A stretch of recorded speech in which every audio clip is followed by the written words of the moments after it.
Hello, I show you how to hard reset on Huawei P40 Lite. Turn off the phone.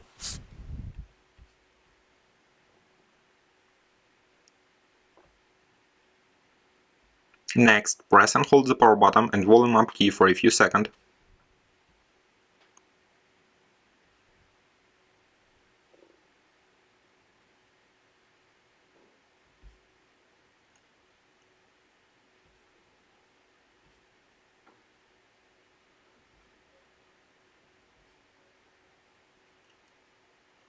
Release the power button when the Huawei logo appears.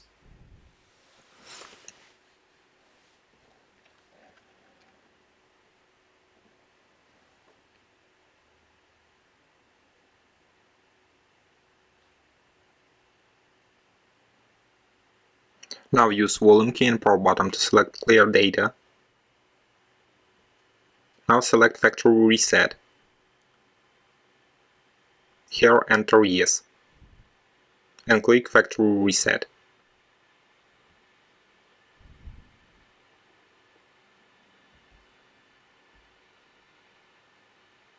Successfully, the hard reset is completed now. Subscribe to our YouTube channel and rate the video.